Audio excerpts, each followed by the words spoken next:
Hi, I'm Zach Weiss, and this is my informative speech on the history of baseball. Baseball has become a significant part of many people's lives. People travel from state to state to visit the different stadiums and to see the teams that they usually wouldn't get to see play. Fans will spend huge amounts of money to see their home team play, especially if their home team makes it to the playoffs. Major league teams today also sell items from hats, jerseys, magnets for cars, and many other sports memorabilia. Nowadays, there is even fantasy baseball, which allows the die-hard fans to compete on a social level throughout the span of the season.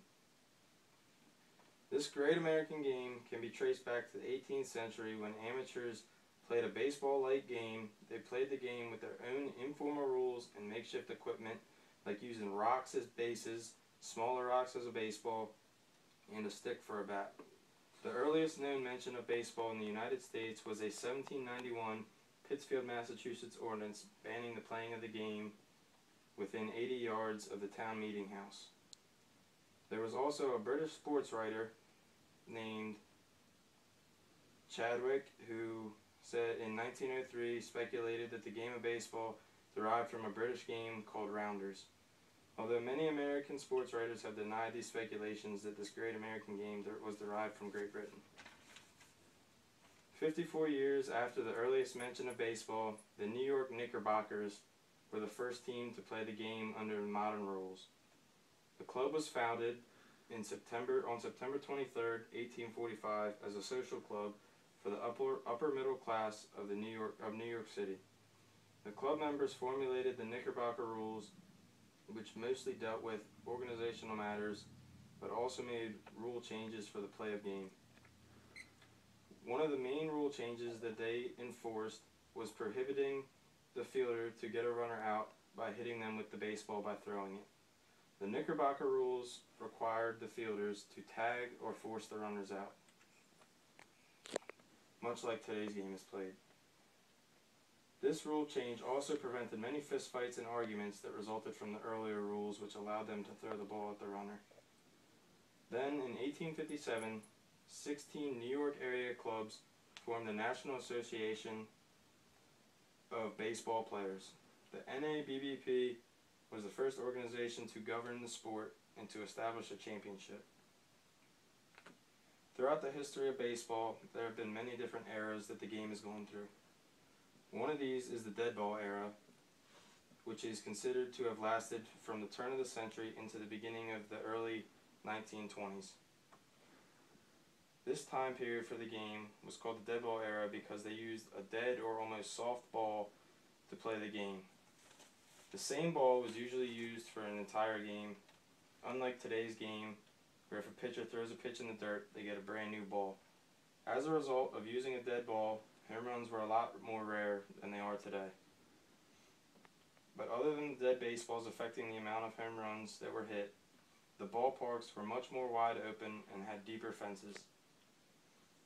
As a result of the home runs being hard to come by, teams had to rely on playing small ball, using the hit and run, singles, bunts, and stolen bases to win ball games. One other era that baseball has gone throughout the span of its being played is known as the Power Age. The Power Age began after the 1994 season when the introduction of steroids to the players increased power numbers.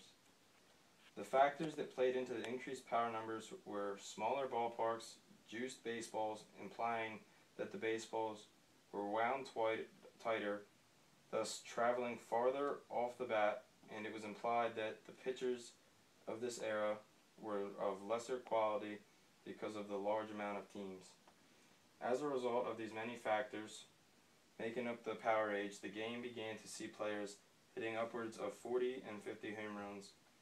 These players hitting home runs like they were during this time period saved the game of baseball when the league was experiencing rough times, and even a player strike in 1994 when the players refused to play over a dispute that they had with the owners. These monstrous home runs that the players were hitting put people in the stands, which brought the game of baseball back to life, and America's favorite pastime was thriving. Today there is a lot of controversy over the power age, also known as the steroid era, with people saying that the players that used steroids during this time period cheated the game of baseball and should be punished. Now these players are being punished by not being voted into the Hall of Fame, even though some of them hold all-time records, such as Barry Bonds' all-time home run record. Major League Baseball has recently become extremely strict on their performance-enhancing drugs policies, such as suspensions for testing positive for any performance-enhancing drugs, and if they are caught a second time, the length of their suspension increases. If the player is caught a third time testing positive for performance-enhancing drugs, they are punished with a lifetime suspension from Major League Baseball. In conclusion, you can see how the game of baseball has evolved since it was first mentioned almost over 200 years ago in 1791 into the game it is today. And now, all throughout the many years, baseball has remained America's favorite pastime. Thank you.